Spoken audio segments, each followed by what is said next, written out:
emergency response planning. Natural growth and a little bit of net migration gain. Hi, it's Ross Waugh here from infomanage.com, and today I'm just bringing you a video that of a presentation I made back at early July 2016 at the International Data and User Conference in Toronto, Canada. I went up to that conference because of the relationship between Dayton and IDS here in New Zealand, which if you've looked at the IDS videos on the site, you'll know about the depth of that relationship. It's 18 years.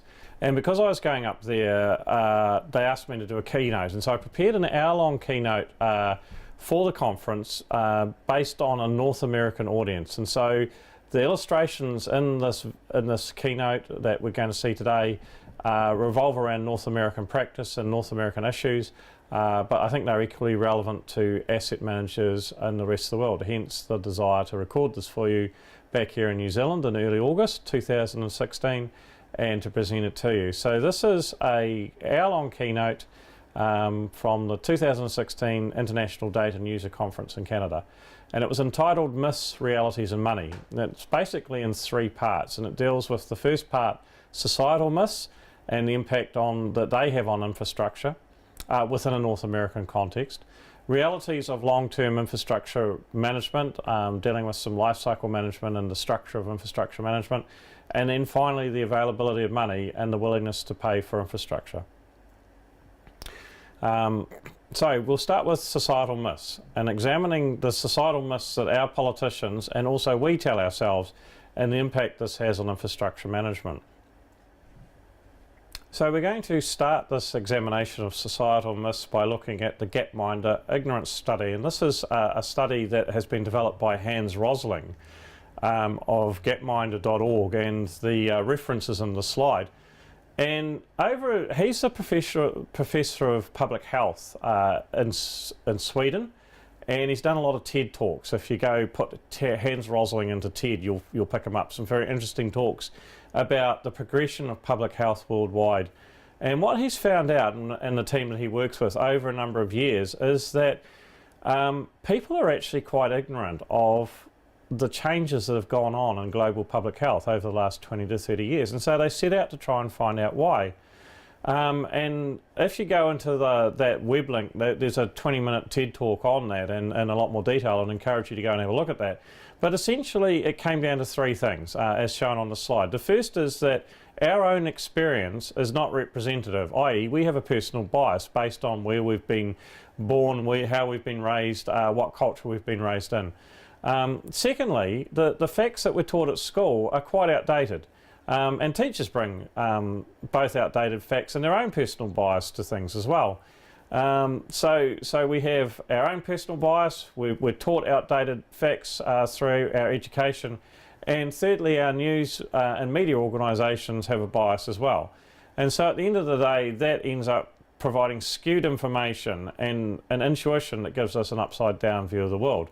The second second picture in the slide is the fellow with the megaphone, because the other thing that's happened is that the internet over the last decade or so is used to amplify outdated facts and bias, and so there's a lot of shouting goes on the internet, and that can reinforce the wrong information. And so the thing is that from these studies that Hans Rosling and the Gapminder organisation have done, we can know with some certainty that people are ignorant about a lot of facts, and though that ignorance can have a 20 or a 30-year lag, and at the end of the day that lag can influence our public and our political decision making about, and that in turn as infrastructure managers will skew or influence the public decision making about infrastructure and how it's financed and how much money is available to finance it. So the second thing is that obviously in North America and in Europe and the UK, there's been a pretty nasty recession over the last 8 years or so.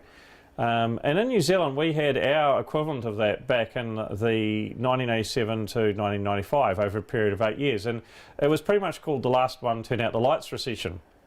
Unemployment was at 12%. True. So everybody knew everybody.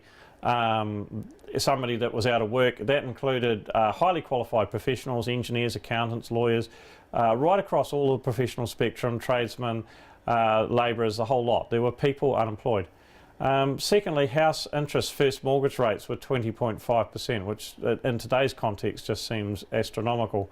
The New Zealand government debt rode up to 50% of GDP, but because our interest rates were so high, the percentage of debt servicing was a very high percentage of overall GDP and had a real impact on the social programs in New Zealand as a result of that. And during this period, people absolutely voted with their feet and moved to Australia, and at the peak of it, it was running at about 2% of population per annum was moving to Australia. We have a free labour market between Australia and New Zealand, so New Zealand citizens can move and work Australia as they want to, and that was certainly happening. There was no training undertaken during that period, probably a little bit longer than that, and so there's a gap in our society now of that's lagged on from that, of just skills gap right across through that lack of training. And there was absolutely minimal infrastructure investment. I remember, because I was working during that period, we were just doing bare minimum operations and maintenance. There was no capital. And the bottom graph in the slide here, which we'll come back to later in the presentation, shows that during that period we were actually consuming more infrastructure or more capital infrastructure than we were developing. So we were actually running our infrastructure down during that period. And it took us a decade plus to recover from that. But these things never stay still, and one of the things that's happened over the last 30 years, so New Zealand now, 30 years later from that recession, is one of the top 10 countries in the world across a range of indicators, and we generally have a very good lifestyle here in New Zealand. The country is prosperous and safe, it is well governed, and the infrastructure is getting better, remembering that we're still a very young country in terms of building up Western infrastructure. But that deficit that we had has been overcome, and we've moved on from there. And I think that's one of the things that I want to point out in terms of recessions feel like they never end, but they do. And then there's a catch-up period and an investment period following them, and life carries on and goes ahead again. So that's the good news story from New Zealand. So the societal myths in terms of the North American context is you'll hear it on the internet and you'll hear it from politicians, from people discussing things.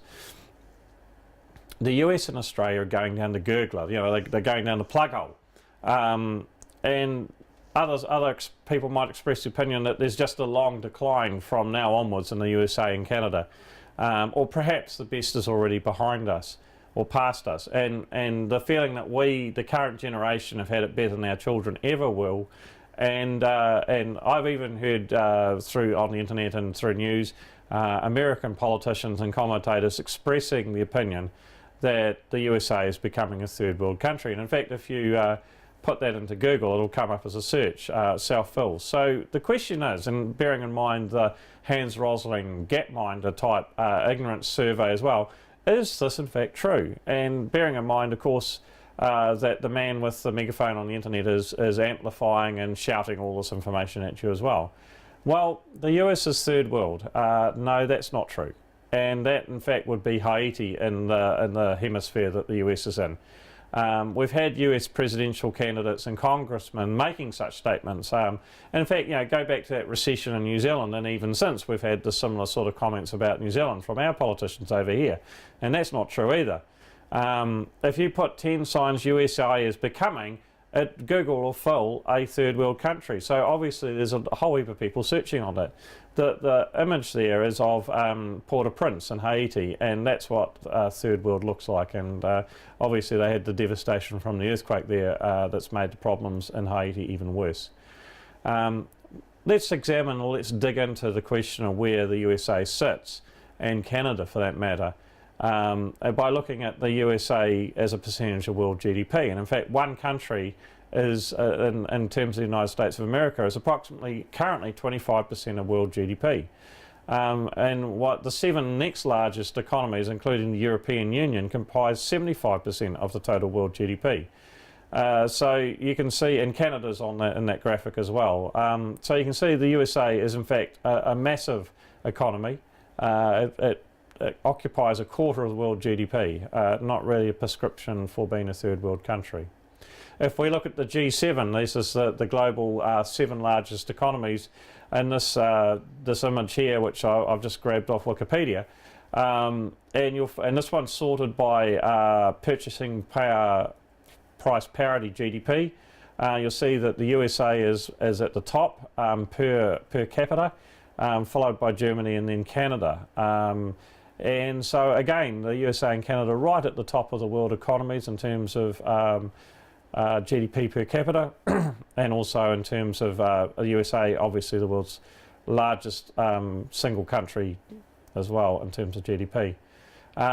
This is the information from the UN Human Development Index of 2015. And it's the HDI, the Human Development Index, is made up of life expectancy, education and income per capita. And so you can see that, and again, this information's off Wikipedia. Number 1 is Norway, 2 Australia, number 8 is USA, number 9 equal, 9th equal Canada and New Zealand. So, and then 14 for the UK, because we had people from the UK and Europe at the conference as well. 163 is Haiti, with a ratio of development index of 0.483 compared with the US 0.915. And so this is the difference between, the real difference between a third world or a developing country and a well-developed country, right in the top of the range. And so I think objectively from this information, Australia, USA, Canada, New Zealand, UK, and the Nordic and Switzerland, all in the top of this index. World Economic Forum, Davos, Global Competitiveness shows USA at number 3 and Canada at number 13. So not only large economies and with very high human development index, but also very competitive economies. And again, a prescription for success, not for the third world tag, if you like. In terms of the infrastructure, because that's the field that we're looking at in this presentation and also at the conference, Hong Kong and Singapore right at the top, obviously a city-state, not too hard to invest in your infrastructure, relatively limited area, ability to build out really good infrastructure. Netherlands number 3, USA 11, Canada 14, Australia 16, and as I commented before, New Zealand's still a very young country, sparsely populated. A lot of infrastructure needed per head of population. We're at 28 and we're continuing to build out infrastructure. That's going to go on for decades yet in New Zealand terms. But again, UK and US right up in there in terms of the infrastructure.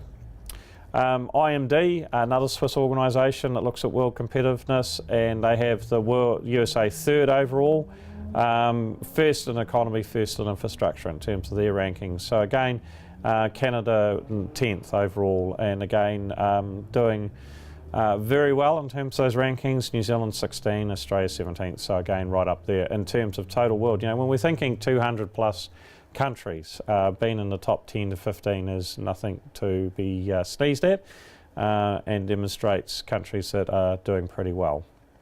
Legatum are an organisation that have a prosperity index, and they rank by categories of economy, entrepreneurship and opportunity, governance, where New Zealand was 2nd, education, Australia was 1st, health, USA was 1st, despite all the changes in the last year, the last 8 years that have been so commented on. They have safety and security, and USA is an anomaly there, which we'll look at in a minute, at 33rd. Personal freedom, Canada is 1st, social capital, New Zealand is 1st in that ranking.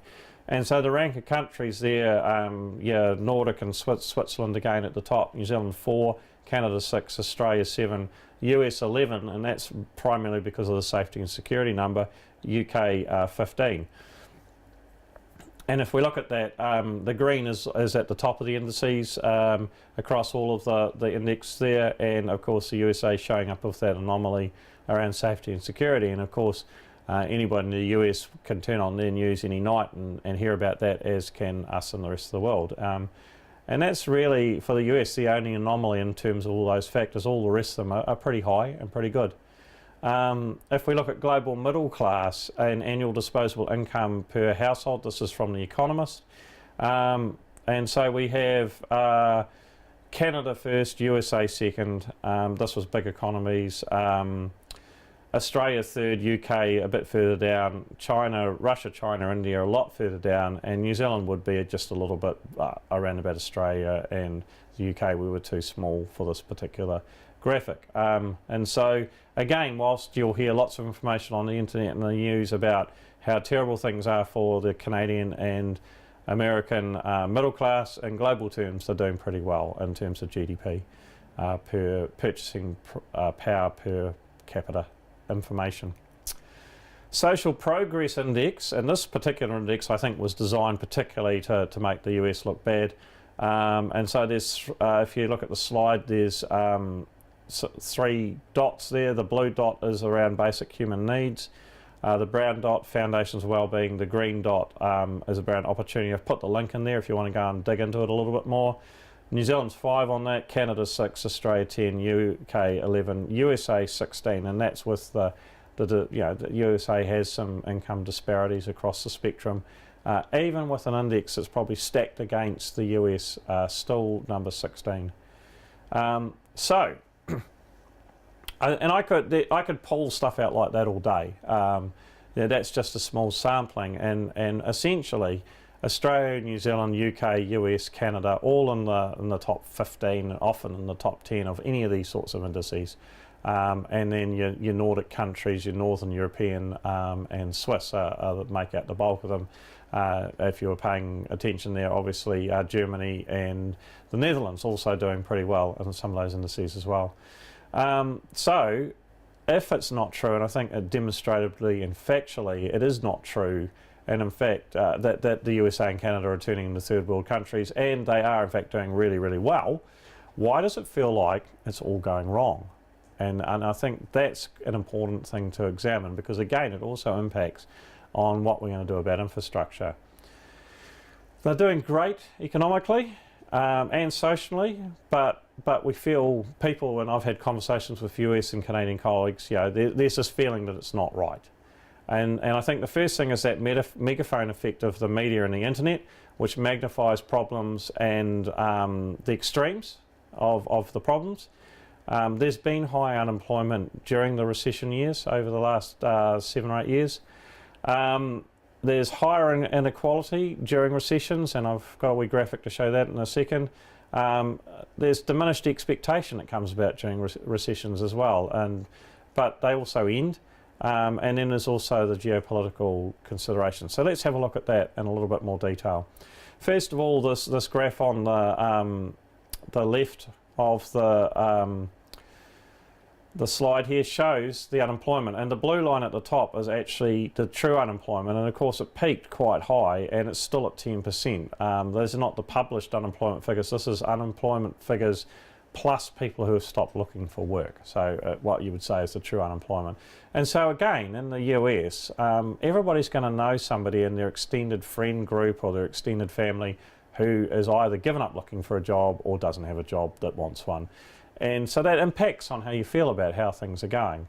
The other thing is, and this is an economist graphic on the right here, is talking about GDP per person. You can see those figures turned by 2009 for both the UK and the USA, but the earnings haven't, and they're only just ticking up in the last year, just starting to, and I think there's a lot of data points around that would demonstrate that. So there was a big lag between the economy GDP per person ticking up, but the earnings per person hasn't in general, and of course that creates the feeling that things aren't right either, because costs are sneaking up but incomes haven't been. And then there's equality, and obviously there's been global protests about that over the last few years, and a lot of talk about it and a lot of commentary about it. But society's become more unequal in recessions, and the rich get richer and the poor get poorer, and that's just an effect of recessions. And so there's a feeling that the system's unfair and that people can't get ahead. But the interesting thing is, if you look at the figure here again from The Economist, inequality is measured in Gini coefficients. 0 equals perfect equality, and 1 equals perfect inequality. And the US has gone from 0.35 in 1985 to 0.4 0.06 or 0.34 to zero point 0.4 in 2013. So 0.06. In that same period, Sweden and New Zealand have actually changed more in terms of Gini coefficient, and that's been to do with, in Sweden's case, I think the immigration, and in New Zealand's case, the liberalisation of the economy and the changes that's brought on. But a lot of places it hasn't been anything near that, and obviously Australia is the case in point there. They've had over that period hardly any change at all in terms of inequality. And over the whole of the OECD, not a huge amount, but some, and of course that doesn't help with the feeling that people can't get ahead and things aren't quite right. And there's this expectation, the world is getting worse and I can't get ahead, to state it simply. So there's safety and security have become felt issues in many places in the world, and employment's a felt issue. And the pace of change, the technological change. Will I even have a job? If you're at college or your young people are at college, there's the cost of that. You'll be only too well aware of it. There's that question, will there be jobs for my children? And that's a question for every generation. Ongoing wars around the globe, and of course everything's magnified by the media and internet now, and then civil issues and inequality. And this graphic here is of a veteran, a US veteran, out selling newspapers to try and make ends meet, and he's been injured or something, and he's in a wheelchair, and your instinctive reaction is, hey, something's not right here, that shouldn't be the case. But good on him for actually getting out and doing something. But this is the sort of thing we're talking about around the expectation and the effects of inequality as well. The other thing is we're getting a reaction going on to the technological revolutions, combined with recession, combined with lots of little wars going on around the globe. And I think you've got to look back to the Industrial Revolution of 1760 to 1840 to get a similar effect. And no doubt everybody's heard of the Luddites. They were English skilled textile workers. In fact, they were a bit like infrastructure managers or engineers or people like that. They were skilled artisans in their society, and they rioted and broke machines in 1811, which, if you look at it from 1760, is a fair old while. It's 51 years later, but they felt that their entire lifestyle and everything was under threat. And the graphics there is a British government propaganda picture of a Luddite. It won't be anything like what they actually look like. They've tried to make them look a little bit Scottish because that's the old enemy to the UK or to the English, and they got rounded up and they got executed essentially for sedition and for treason.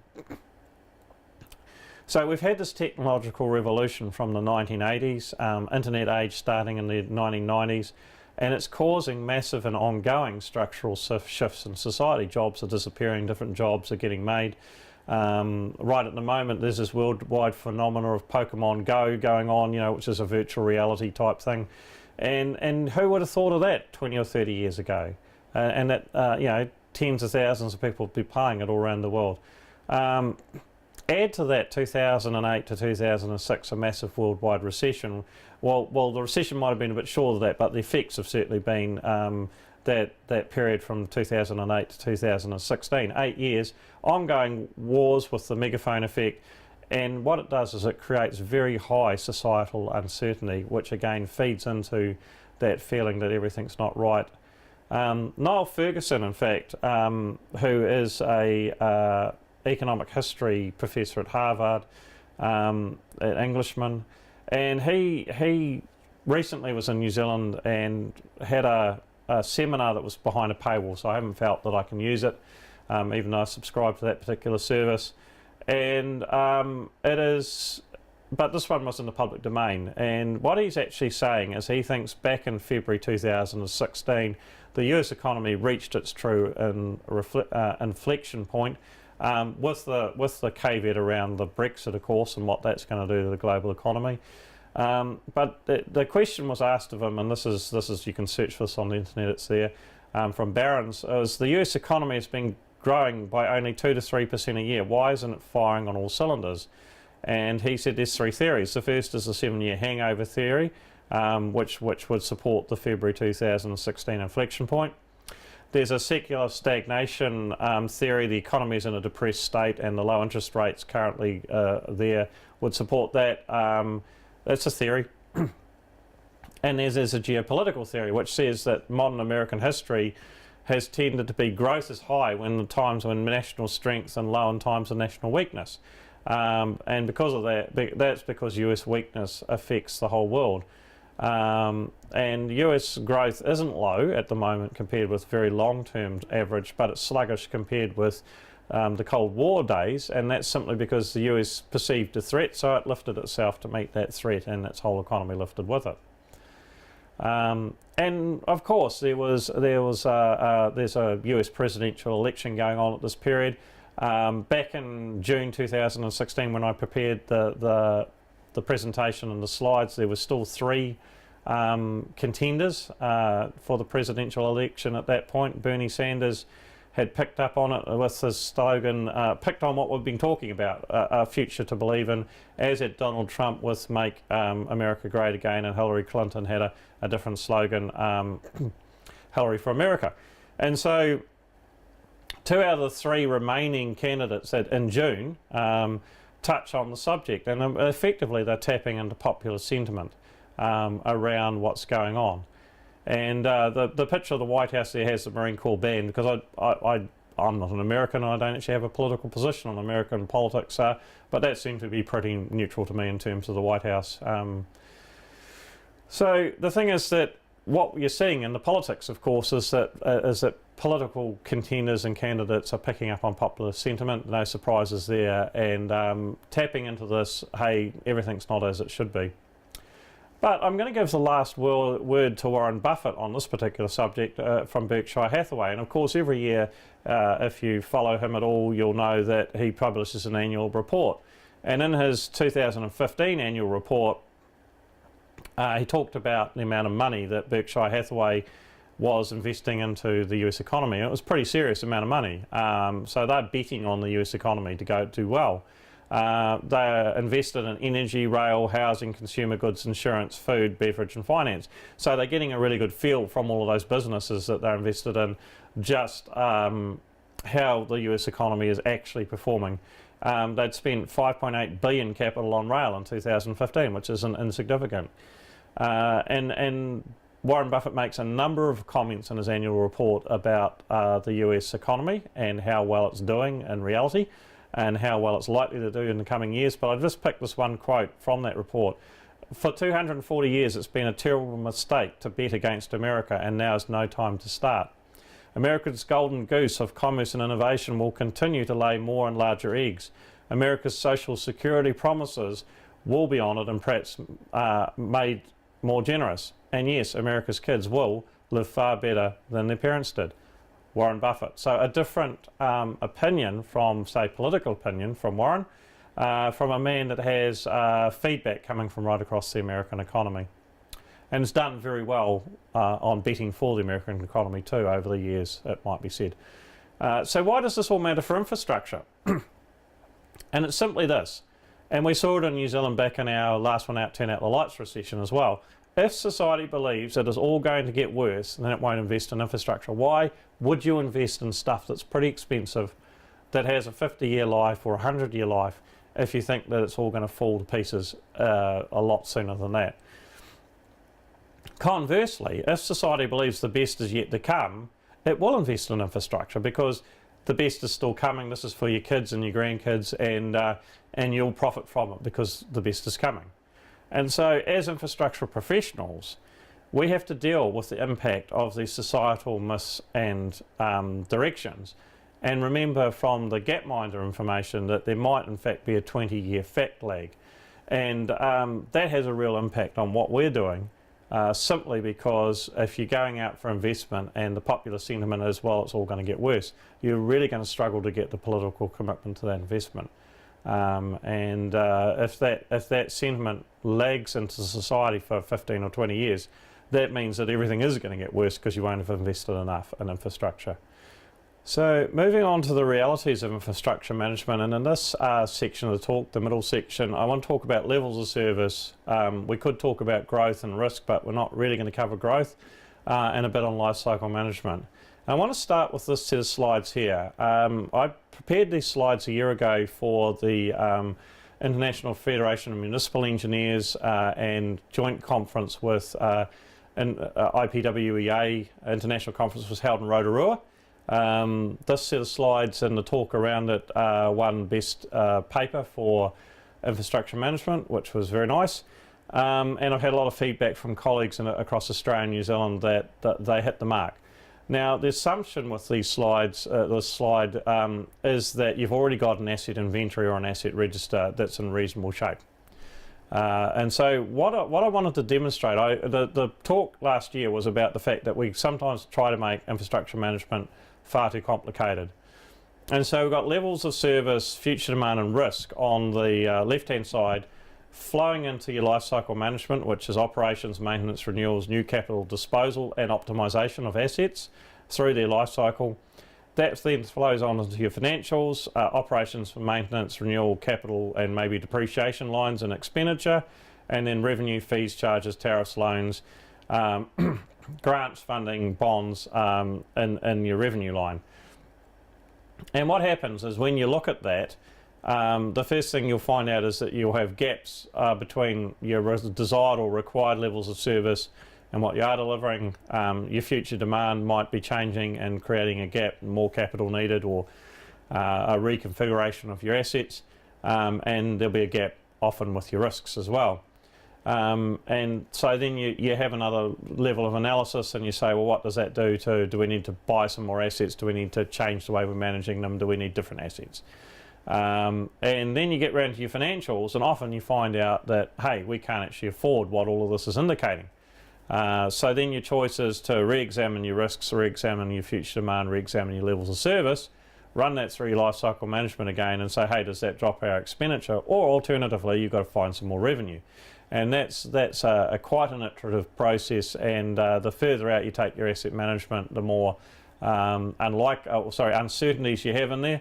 But also you might have a real hump of expenditure coming up, predicted to come up in maybe 20 or 30 years' time. So I wanted to unpack service levels and risk, particularly in the slide. If we looked at growth and we looked at life cycle management, it wouldn't be 1 hour, it would be several hours. And I wanted to look at it with some alternative ways of looking at levels of service or service levels and risk, mainly just to stimulate your thinking by looking at it a different way. Demand would be a whole keynote on its own, lifecycle management and optimisation. The conference I was at, this was getting covered by other very high calibre speakers. So that's it on service levels. As I said, we're not going to deal with demand and we're not going to deal with lifecycle management, but really what I want to talk about is risk. And particularly this level of service cost risk diagram. And it's come out of some work that myself and a colleague, Grant Holland, who works with me, did a few years ago for a ministerial task force here in New Zealand. That's a bit like a cabinet, I guess a congressional inquiry type thing in the US. And what we recognised is that there's 3 axes that you operate on. So there's a level of service axis, there's the financial or the cost axis, and there's a risk axis. And generally we're changing on that level of service cost axis. So if we put more money in, hopefully the level of service is maintained or improved. If we take money out, then the levels of service may drop down. And the thing that I think is quite interesting about this diagram is we're showing risk is hidden there. And that presents a problem to us as infrastructure managers and to society in general because they can't see it. And we can't see the impact of those cost and level of service decisions are happening on risk because we don't think about it, and it is hidden. So using the example of Flint water supply, and so those of you who are in North America probably know about Flint. For other people, so what happened there was the community wasn't able to pay for its water supply. The governor of the state of Michigan put in an administrator to look after things. They swapped their water supply source away from an expensive source but a very good source that was coming from Detroit and from the Great Lakes, and they plugged into the local Flint River, which wasn't such a good water source, to save some money. And they did that. They weren't supposed to do that. Initially the plan was that it was going to be a new regional water supply developed. It was a bit behind schedule. They came off the Detroit water. They plugged into the local water supply, which was really not very good quality. And what happened? So what happened was level of service went down and cost went down in that set of transactions over a few years, and the hidden risks started coming up. And so then the next slide here shows what happened. So what happened was that they had lead service lines in the town. The water that they were taking from the Flint River was pretty acidic. There weren't any, for whatever reason, they didn't neutralise it or not enough. Lead was released into water supplies. People of a pretty low socio-economic status, well, actually a lot of people in the town, ended up, particularly children, with lead poisoning, well above recommended safety levels. And what happened from this level of service and risk cost diagram is, so we dropped the level of service down, we dropped the dollars down, and all of a sudden the risk popped up above the threshold of safety and trust. So they had this big safety issue and they lost trust. And the risk was really apparent. And the cost is going to be well past 10 times more, might be 100 times more what the money that was saved over a few years with the change of water supply. So the follow-up effects within this diagram, so what's going to happen now, or what is already happening, is that a huge amount of money is going to get poked into that water supply. So the dollars are going to go up hugely, as shown on the diagram. So the level of service is going to come up above that threshold of safety, but it's not going to come up above the threshold of trust, because that's been lost and it's going to take a very long time to get back. And ultimately the risk is going to come back and below the threshold of safety as well, if it hasn't already. But what happens in our society when trust is lost? So in a dictatorship or a society like that, if you lose the trust of the community and or the ruling party or the governance, you might get chucked into prison or shot.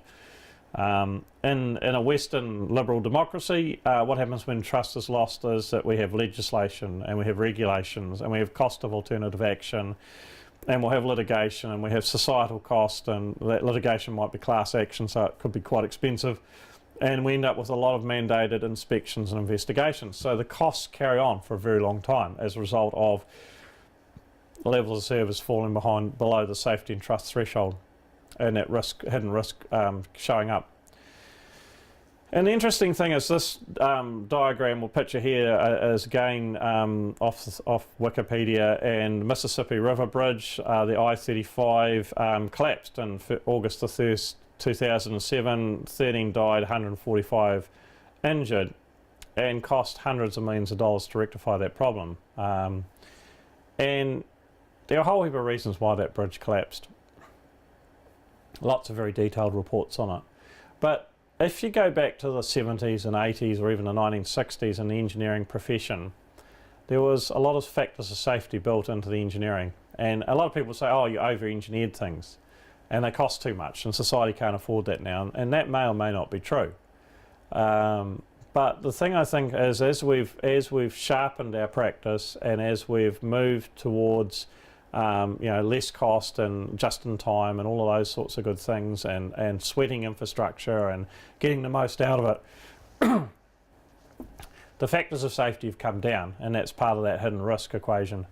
And we don't know where we are. We might have previously had a factor of safety of 2 or 3 or 4, and maybe it's now only 1.25, but we don't know. And that's about that hidden risk. And so one of our challenges as a profession, and particularly at this Dayton conference, is we're about optimised decision modelling at this conference. That's what the software does, amongst other things. And it's how to model and communicate those risk trade-offs and the factors of safety. And I think it's important not to forget about factors of safety and just how you're going to model them. In Walkerton in Canada in 2000, there was a water supply incident and 7 people died and half the town was ill. And at the end of the day, there was a big report about that by the Canadian authorities, and it was criminal negligence that caused the problem at the end of the day. People went to prison for it. But half a world away, or the other side of the world over in New Zealand, that particular incident had $1 billion impact. And it had that impact because our public health officials looked at what happened in Walkerton and said, there's nothing to stop that happening in New Zealand, and we need to. And so we had water safety plans came in for all supplies, and the New Zealand small water supply treatment and source protection needed to be upgraded, and over a decade that's been about $1 billion New Zealand dollars, and the New Zealand equivalent of the federal government hasn't funded all of that, so the cost of that has landed on small communities that might not necessarily been able to afford it particularly. And there's increased long-term operations and maintenance costs as a result of that. And because we put in better treatment and source protection, all those sorts of things, there's actually an increased level of service in the long term, and that equals an increased cost. And the communities haven't been that happy about it and haven't seen the need for it. But it was legislated for. And so the point I'm making there is that something that happens in the US or Canada or somewhere else in the world can actually have an impact on practice all around the world. And I think that the conclusion out of Flint is that once all the inquiries are finished, there will be changed standards, particularly in the US, around water supply and around the risk and around how you manage that and how you communicate it and how you make sure that an incident like that never happens again. And that will ripple outwards, and it will probably impact on Canada and the UK and Australia and South Africa and New Zealand and many other countries that might be following that level of practice. Just from one incident in a small town in the state of Michigan in the USA. And it's all around that hidden risk, how to recognise that, how to work out what's happening, and how to counter that off against the changes in levels of service and the changes in cost because of the perceived unaffordability of the service provision for infrastructure. And there's no easy answers to it. But I think the thing is, if you ignore one whole axis, which is that risk axis, particularly the stuff you can't see, then there's real potential for problems, and those problems can end up imposing very large costs on societies over a very long period of time, simply because we're not very good at managing that risk. So that's it for levels of service and risk. The next section of the presentation is around the finance, the impacts of money and finance on infrastructure, acquisition and management. So moving on to the third part of this discussion today, we're going to talk about money and the impacts of money and finance on infrastructure acquisition and management. And one of the fundamental problems that we have in Western society particularly is that infrastructure is taken for granted. Transportation and water utility infrastructure is just there as far as people are concerned. And the service levels for consumers are generally okay. And as we were discussing in the risk section, users and consumers don't see the hidden risks. And probably actually, to be honest, and that's the two graphics there, they're more concerned about their mobile phone plan, their streaming data and their unlimited Wi-Fi than they are about the transportation and water utility networks. So the issue we have as infrastructure managers is how do we express the issues and the risks around the funding of infrastructure and the lifecycle management of infrastructure to our decision makers and our communities when it's just there and it doesn't seem to matter. And clearly our current methods aren't working as well as they need to, and the competition is fierce. And the mobile phone companies are particularly creative in the way they sell their goods and services. We're not. So we're going to have a quick look at how you might change that conversation. But we're going to start with just a review of what the world needs. And the world needs a lot more infrastructure during the period 2013 to 30. Again, from The Economist here, building on work done by McKinsey Institute, 57 trillion US dollars of infrastructure needed. That's around about, in 2013, that was about 2.7 trillion a year, or about 4% of world GDP. The estimated spend worldwide was 3.7 trillion, was $1 trillion a year global shortfall for the next 17 years. And it's how do we pay for it? Existing financing is already stretched. And new infrastructure also creates ongoing operations and maintenance costs. And so, just looking at the graphic there, roads 16%, water 11.7%, power 12.2%. That's a big chunk of it, isn't it? So, so what to do? And there's this $1 trillion a year funding gap, and it's getting bigger. That is equal to the South Korean GDP per year, and that gap's growing fast. So what do we do and how do we fund it? It's an ongoing and worldwide problem. Just quickly looking at international investment in roads as a percentage of GDP, and this is from 2011 data from The Economist again. And Australia at that stage was 1.25%, Canada 1.2%, New Zealand 0.7%. We've come up a little bit since then. We've been funding some big road highway projects, expressways and things like that in the last few years. But USA was 0.5% of GDP back in 2011, so not investing as much as comparative countries at that time. And the USA transportation and water infrastructure spend, if we go back, this is a long run data set from The Economist again.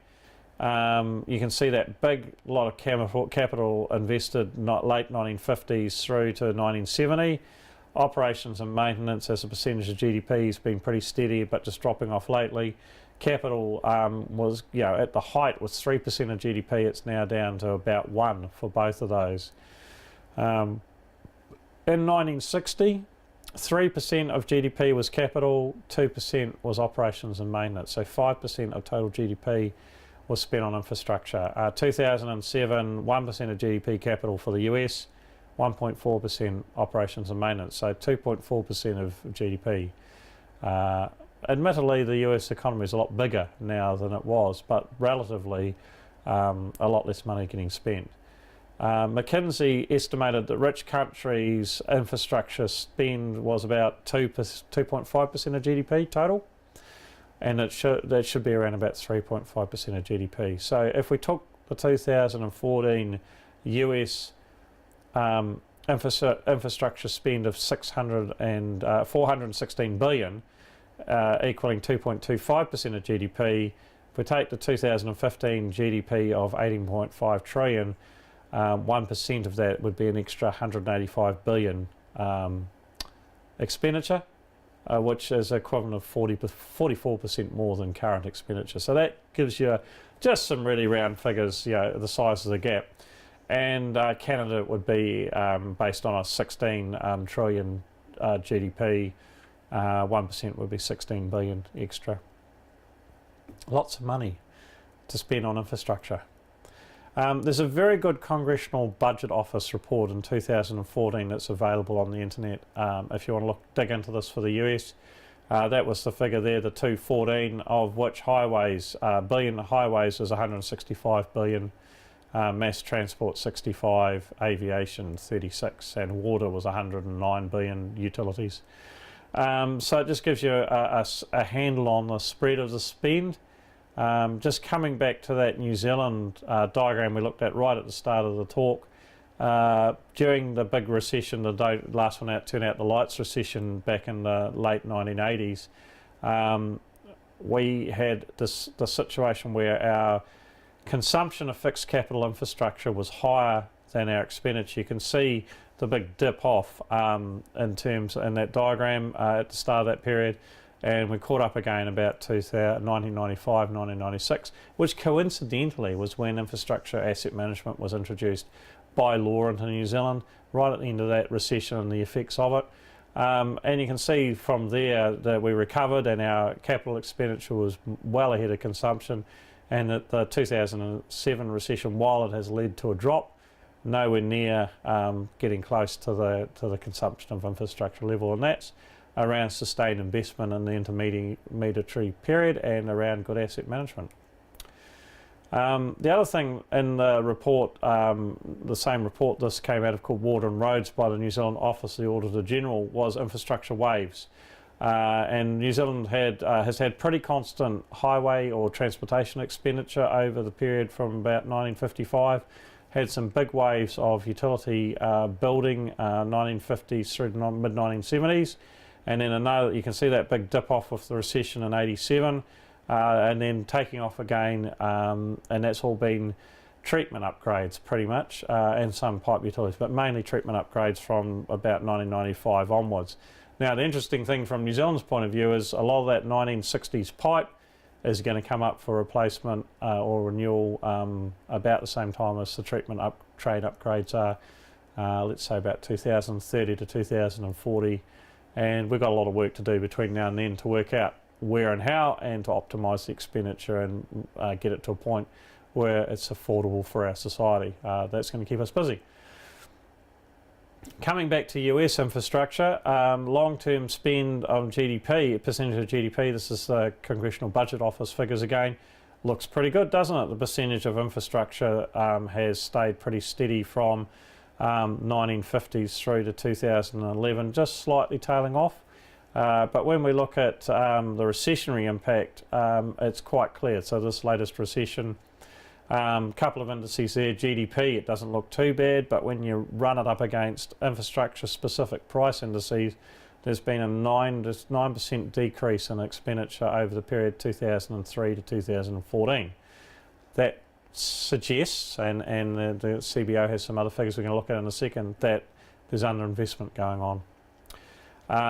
If we look at the long-term spend by category, the capital is very instructive. So there's a big hump of capital expenditure from 1956 through the mid-70s, mirrored, of course, in Canada, the UK, New Zealand, Australia, and in Europe. This is all the post-World War II stuff, the reconstruction for those countries that were devastated by war, and also for the other countries are building out of infrastructure.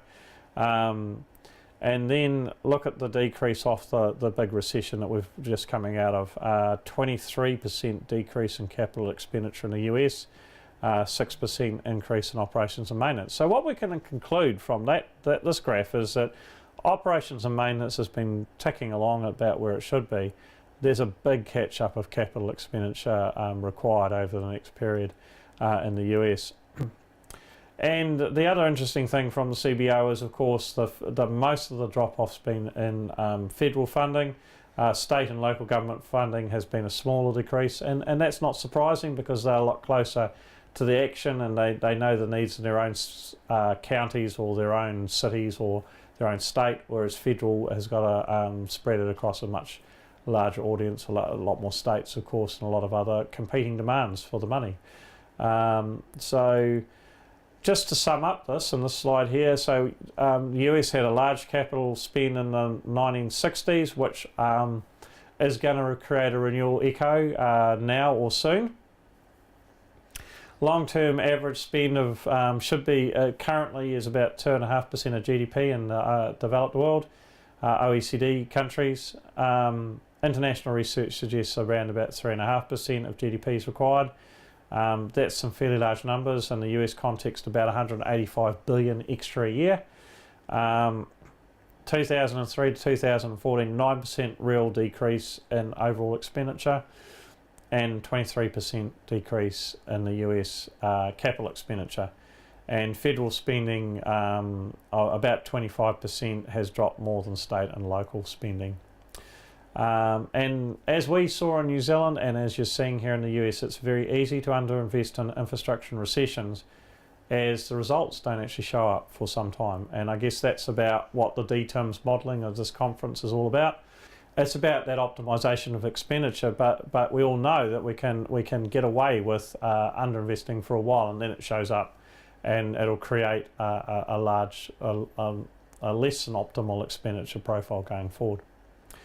So the question, coming back to our question at the start of this discussion on the money side of things, is how do we engage our governance and our community when infrastructure is taken for granted until it's broken, when the risks and consequences of failure are poorly understood, when there's a reluctance to invest because that means higher taxes or charges, where there's more suppressing societal needs, the safety and security and data plans, where infrastructure is getting more sophisticated, so there's more add-ons to the system, so that equals more expensive. And higher service levels are expected, so particularly in water utility, higher levels of water treatment and better control on that. And at the same time, capital investment is down, renewals are coming, risks are increasing, and factors of safety are unknown. So how do we communicate this? And yes, here at the Dayton conference, we know about good use of DTIM's models and the results. This one's from New Zealand. It was so good that we put it into the 2015 revision of the International Infrastructure Management Manual. So it's showing a 20-year profile of investment out to 2034 at various budget levels, various resurfacing scenarios, and you'd have to say the one on the left-hand side, which is 26-ish kilometres a year for this particular, it's quite a small authority, probably spending too much at that point, but they don't want to be right back at 13. They're not going to get an optimal result, but maybe 17 or 20 is the right number for them. And so we can do that sort of modelling on pavement surfacing. We can come up with some really good analysis. We can communicate that. And in this particular community they did, they reduced their investment. They were pretty confident about that and that it wasn't going to have adverse effects on their network. And so that was a really good return on investment for them and a really good return for quite a small roading network in New Zealand. We don't want to be the guy on the right slide here. The thing is that engineers have too many parameters and they struggle to communicate those parameters to decision makers. What we want to be is like Dr. Scotty from Star Trek on the left-hand side picture there, where when he was in a crisis, he'd give clear, succinct replies to the captain about what could and couldn't be done and how long it would take. And he was a man on top of his game. And so it's around taking all those parameters and boiling them down and being able to give clear and succinct replies. As I've been thinking about this, I've been thinking, well, look, what would be a good way to communicate the need for investment? And I ended up thinking about sports. And we're going to look at a few examples here of sports. And what these graphs are the score over time in a game. And so the New Zealand All Blacks, which is our rugby football team, were in the World Cup in 2015 in the UK. They ended up winning it, which was pretty good if you're a New Zealander. In the quarterfinal against France, and France are a pretty good team. They've been New Zealand's hoodoo or bogey team in this competition over the years. They were the finalist in the previous World Cup in 2011 with New Zealand.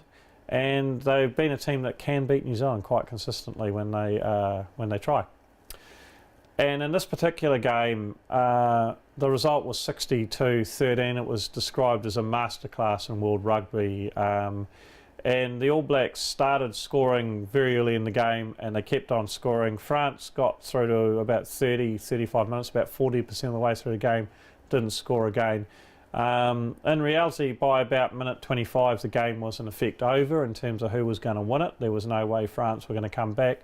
The All Blacks opened the taps. And you can see from the line in the graph that the consistent scoring over time for the All Black team, the French team didn't manage to consistently score over time, and the result was, by the end of the game, a fairly large gap in the scoring, historically large for that phase of a competition.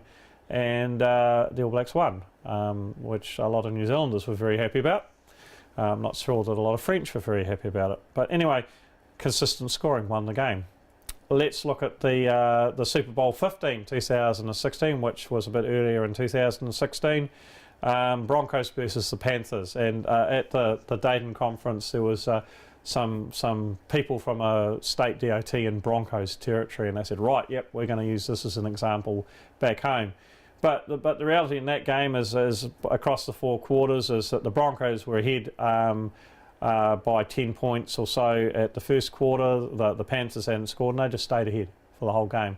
Every time the Panthers moved up, the Broncos scored again. And so there was a bit of a seesaw there, and by the end of the game, 24-10, Broncos, as history records, were the winners of the Super Bowl. And so again, consistent scoring through the game brought it home for the Broncos. Back in June, when I was preparing this, the NBA Final Series had started at Game 1, and it was Warriors-Cavaliers. And again, looking at that, Warriors 104, Cavaliers managed 89, and the Warriors just stayed ahead right the way through the game. Every time the Cavaliers looked like they were catching up, the Warriors had put the foot down and just got the scoreboard ticking over. And again, consistent scoring wins the game. So in sport, and when our team, if the team we're backing isn't scoring, we'll be yelling at the TV and yelling at the scoreboard and, come on you guys, just do the basics right, just get that ticking over. But we know at the end of the game, or by the end of the game, the team that consistently scores right through the game will be the team that wins, and the team that doesn't consistently score through the game is going to lose. We know that. Well, nobody has to explain it. We've all played sport or watched sport or participated or screamed at our TVs for our favourite team. And so we know that.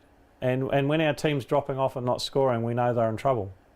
So if we know that for sports, and we also know from the practice of infrastructure management that consistent investment also wins, why do we think we can do this, which is shown in this graph where we've got optimised would be spending something every year and keep the system moving forward and be able to make corrections and learn and introduce new techniques as we go along and optimise those techniques and drive the overall investment program forward and maintain good roads or good utilities and just deliver consistently good service. Why do we know that?